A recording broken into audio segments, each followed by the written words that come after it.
नमस्कार दोस्तों, let's learn scientia channel में आपका स्वागत है।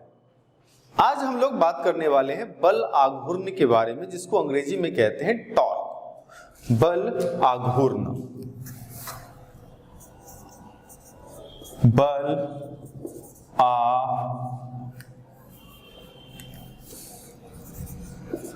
आघूर्ण, ठीक है।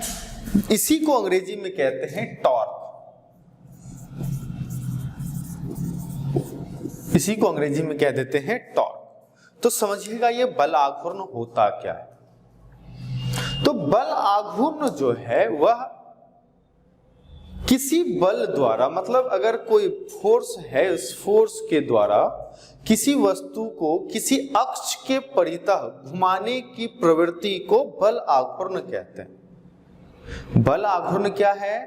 तो बल आघूर्ण किसी बल के द्वारा, कोई फोर्स है जिसके थ्रू किसी वस्तु को किसी अक्ष के परितः घुमाने की प्रवृत्ति होती है, ठीक है। तो हम लिख सकते हैं, तो बल आघूर्ण क्या है? किसी बल द्वारा किसी वस्तु को, किसी बल द्वारा किसी वस्तु को अक्ष के परितः घुमाने की प्रवृत्ति, ठीक है। एक प्रवृत्ति है, एक नेचर है फोर्स का, जिसके कारण वो कोशिश करता है कि किसी वस्तु को उसके अक्ष के परितः घुमाया जा सके। घुमाया जा सके का अर्थ होता है, जैसे मान लीजिए ये मार्कर का कैप है। इस मार्कर के कैप में अगर हम कोई बल लगाते हैं तो इस बल की प्रवृत्ति होगी कि इसके कैप को घुमा के खोल दे। तो ये कैप जो है, यहां पर अगर हम इस टिप को इसका एक्सिस मान लें, मतलब इसके सेंटर से जो लाइन क्रॉस हो रहा है, इस टिप से एक एक्सिस लाइन जा रहा है, उसी एक्सिस लाइन के परितः जो है इसको घुमाने का कोशिश कर रहा है।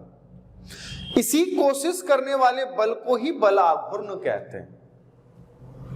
मतलब है कि अगर मान लीजिए कि कोई वस्तु है यहां पर, जैसे कोई बॉटल है, उसका एक कैप है इसके ऊपर लगा हुआ, ठीक है। इस कैप को बाहर से एक हम फोर्स लगा के, मान लीजिए कुछ एक सब हमने लगा लिया है ना, कुछ कैप खोलने वाला लगा लिया, जैसे रेंच वगैरह होता है, और इस पर एक बल लगा रहे हैं, इधर से एक बल लगाएंगे।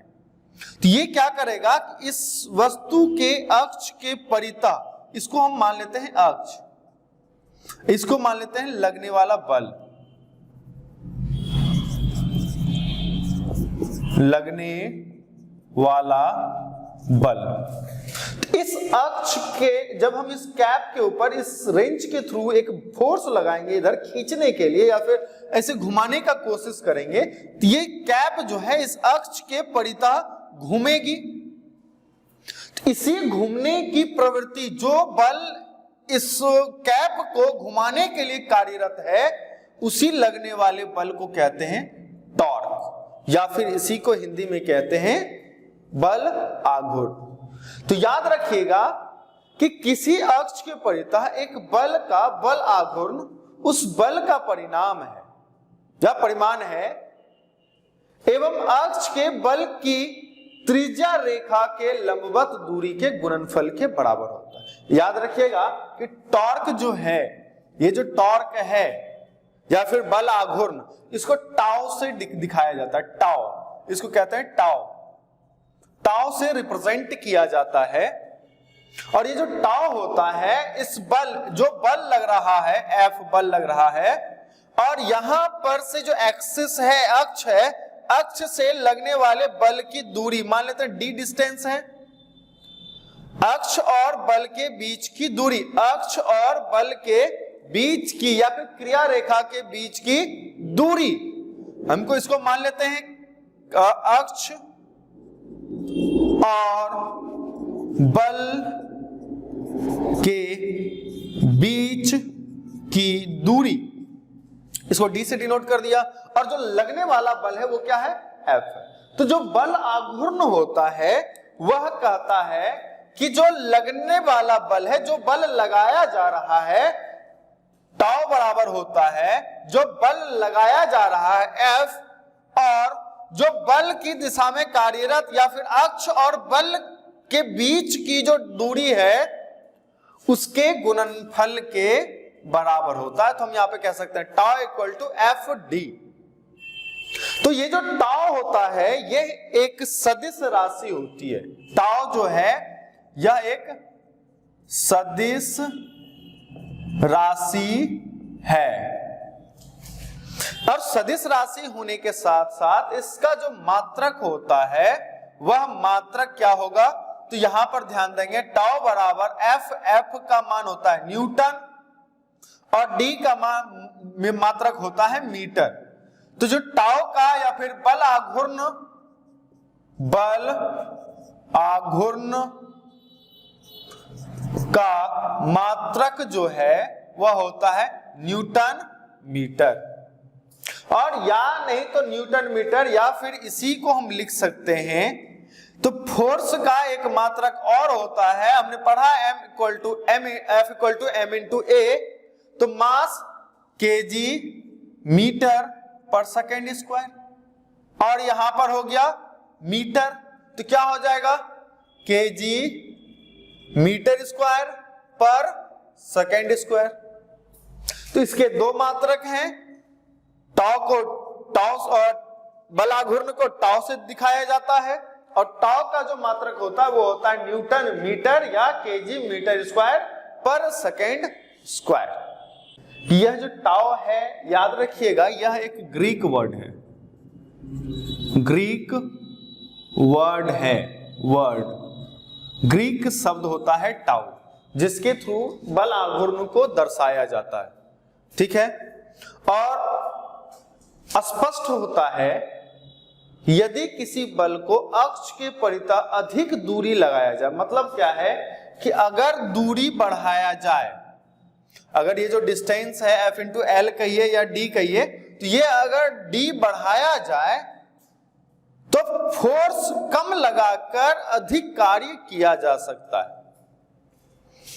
है। लेकिन अगर हम देखें दूरी एकदम कम कर दिया जाए तो बहुत ज्यादा फोर्स लगाकर शून्य कार्य हो सकता है, मतलब कार्य खत्म। अगर दूरी कम कर दिया जाए, दूरी को जीरो कर दिया जाए, तो बल आघूर्ण का मान जो है वह भी जीरो हो जाएगा, मतलब हम उसको घुमा नहीं सकते। तो क्या इसका मतलब है, यदि किसी बल को अक्ष के अधिक दूरी पर लगाया जाए तो बल आघूर्ण अधिक होगा, टाउ जो है वो अधिक होगा, मतलब घूमने की प्रवृत्ति जो है वह अधिक होगी। और अगर अक्ष से दूरी को कम कर दिया जाए, शून्य हो जाए, तो बल की क्रिया रेखा और पिंड का द्रव्यमान केंद्र एक स्थान पर चला जाएगा।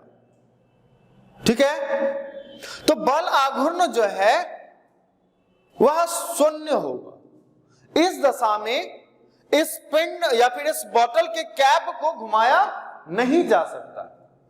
इसका उदाहरण हम देख सकते हैं, स्क्रू ड्राइवर को घुमाने के लिए स्क्रू ड्राइवर से जिस पेच को घुमाया जाता है, देखिएगा स्क्रू ड्राइवर की लंबाई थोड़ी अधिक होती है।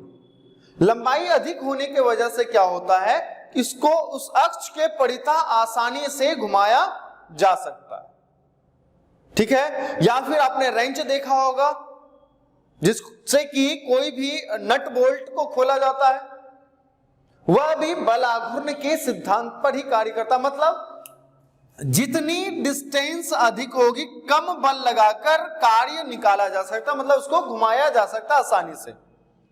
लेकिन जितना ही कम डिस्टेंस होगा उस पर उतना ही कम कार्य किया जा सकता है।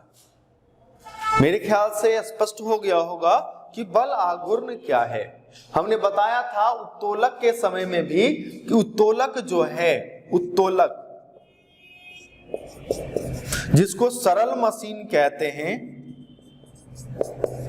हमने पढ़ाया था, आप देखेंगे पिछले लेक्चर में, तो सरल मशीन जो है इसी बल आघूर्ण के सिद्धांत पर कार्य करता है। ठीक है, तब तक के लिए जय हिंद, जय भारत। अगले लेक्चर में मिलते हैं फिर।